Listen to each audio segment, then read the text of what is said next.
Welcome to the Let's Talk About Love, Sex, and Infidelity podcast with your host, Todd Krieger. Todd has over 35 years of experience working with thousands of couples as a licensed therapist in his private practice. Todd shares his insights on this show. It's never too early to divorce-proof your marriage or too late to heal yourselves and have the relationship you truly want. Hi, everybody. This is Todd Krieger. Yes, I am wearing a Wrigley Field shirt. I am not from Chicago. I did go on a tour back then and love Chicago, but I figured I look good in red. I didn't want to change. So anyway, today's topic is not about the shirt I'm wearing, but it really is about attachment styles and how it shows up in intimate relationships. A lot of people I know, a lot of my clients, even new clients, come in and they're getting attachment styles have become very common, mainstream.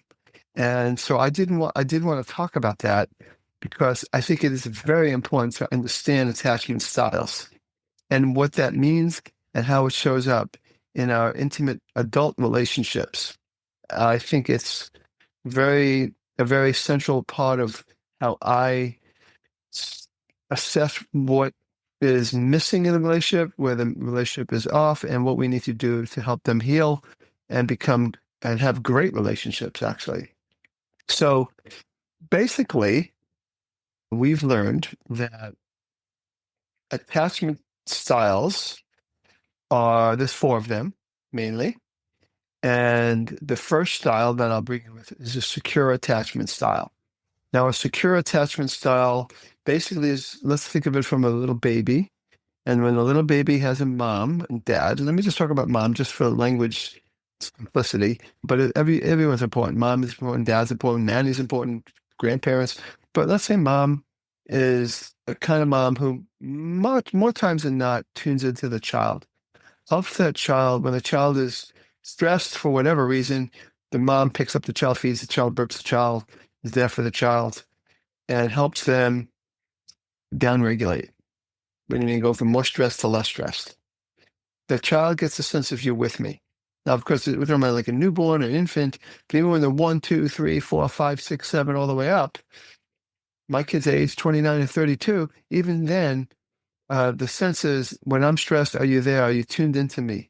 And if the child gets the sense that the parent, more times than not, doesn't have to be perfect, is there for that child, and also upregulating, I should say. Downregulating is from more stress to less.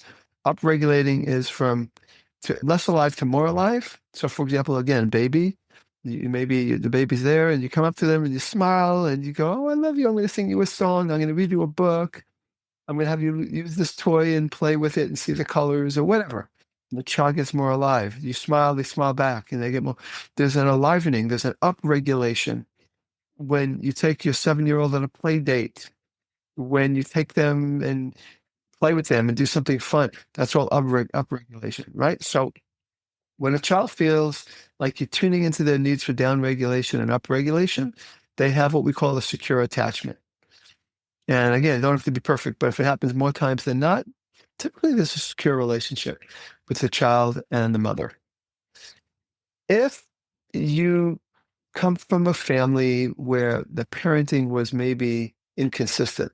Let's say mom was an alcoholic, and when she was sober, she was there. But when she was when she was drinking, she was not there much at all, and you're left on your own. That child learns that when you separate from me, it might be a long time before you come back to me. Whereas in a secure relationship, you separate from me, as parents do, they will sometimes be busy. They can't come to you right away, but they do. So you learn that misattunement, when they're not tuning in at that moment, is going to be followed by a quick reattunement. And this more inconsistent parenting, the separation may lead to a long time before you attune to me again, reattunement. So this misattunement, not tuning into my needs, not downregulating me when I need it or upregulating me because you're occupied or you're drinking or whatever. Then what happens is this creates a lot of anxiety in that child, and the child can develop what's called an anxious attachment style. And the anxious attachment style, like I said, it's like when I feel any separation from you at all, I get very anxious because I don't know when you're coming back. Another kind of attachment style that you see a lot is when the child learns young that you're not really tuning into my emotional pain. I'm on my own when it comes to that. I have to handle it. It's a child who grew up, had parents that go basically, buck up, don't cry. I'm being a little simplistic here, but it's that kind of message where, however the message was, you learned not to experience, not to share with people what's going on because it's not rewarding. It's just not rewarding, and you don't get that. So you learn to be on your own. And so that's called an avoidance attachment style. An avoidant attachment style is, again, is where you become very self-regulating. You have to regulate yourself, and you've learned that others aren't going to regulate you at all.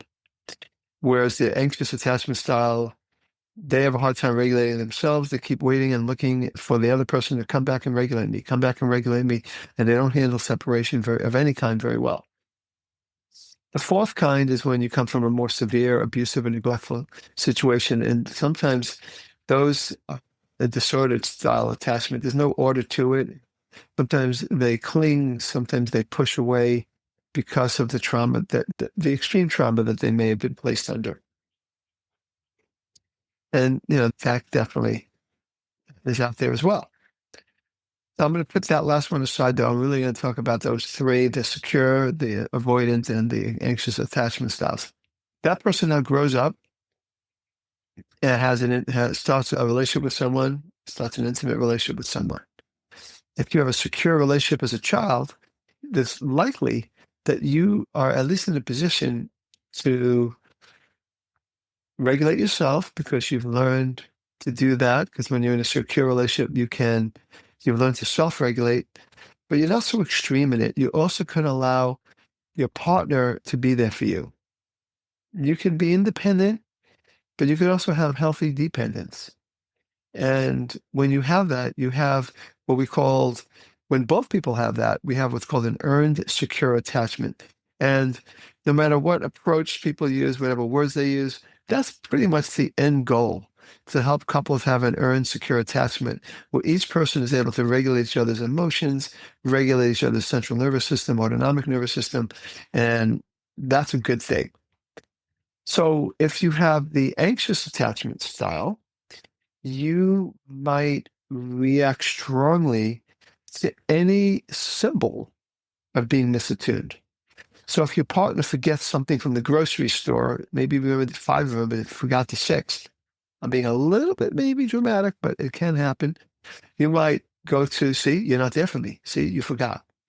Or a common one that I've seen is the one, let's say, just for the purpose of this example, a stay-at-home mom who had an anxious attachment with her mom and dad or whatever, and then the husband says, I'll be home at 6, and he gets delayed in the meeting, and now it's 6:05, 6:10, and the woman in this example is blowing up his phone, like, where are you? And it's not like they have obviously, if you have a hot dinner on the stove and you're annoyed that it's going to be cold, I get that. But what I'm talking about is there's a separation anxiety that could happen where I need you to be here. I need you to tell me you're here. I need you, and not able to regulate their own emotions. So there might be a clinginess there. There might be an anxiousness to even slight disappointments or slight separations. The person with the avoidant attachment style tends to solve problems on their own, even as an adult, like they did as a child, and they're not very vulnerable, and they don't let the other person sue them at all. The other partner might start to feel like insignificant. You really don't need me. The other partner might go, I don't know what you're experiencing, what you're feeling, what's going on with you.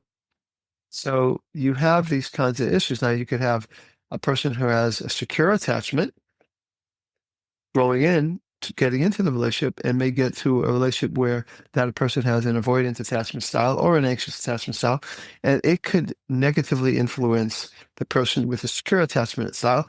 So the attachment style can change from a more secure to a less secure, insecure attachment, like anxious or avoidant. It could go the other way too. The person who was avoidant might be with someone who's secure and learn, wow, I'm learning to be more vulnerable and to share myself with you. And so it could be positive in that way, especially with therapy. With good therapy, it can really help.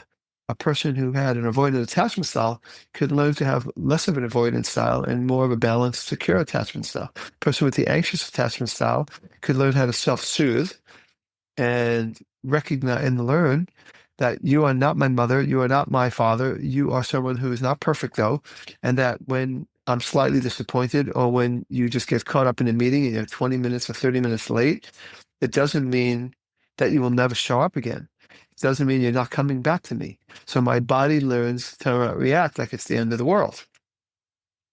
So that's a little bit about how that works. Obviously, again, the goal always is to develop an earned secure attachment where both people are able to regulate themselves, but not only depend on the other person to make them feel safe. But at the same time, to allow the other person to have a positive impact on them through the more vulnerable communication, letting them listen, letting them be strong for you. We want to be strong, but we also want the other person to be strong for us. So there's a balance there. And that's really what happens when you develop that earned secure attachment. So that's a little bit what I wanted to share with you.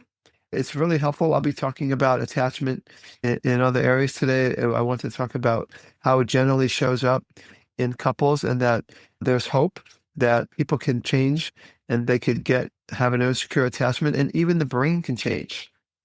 Because these attachment styles, which are called in the brain internal working models, it's where you've learned to adapt as an avoidant to solve problems on your own, or you've learned to try to cling, or you've learned it's all going to be okay. I can be secure. I can handle a little separation. My parents coming back. So that internal working model is already there. So it's in the brain. And the good news is that in a relationship that's developing that earned secure attachment, that your brain can change. There's neuroplasticity. That's what it's called, when neurons could reconnect with other neurons in healthier, more complex ways. So that's what I wanted to say. Thanks for listening. This is Todd Krieger in his Wrigley Field shirt saying, thank you again. It's Todd Krieger, making the world safe for love. That's it for today's episode of Let's Talk About Love, Sex, and Infidelity podcast with your host, Todd Krieger. For free resources and materials, head over to toddkrieger.com. Loved this episode? Head over to iTunes and subscribe, rate, and leave a review. We'd really appreciate it. Thank you.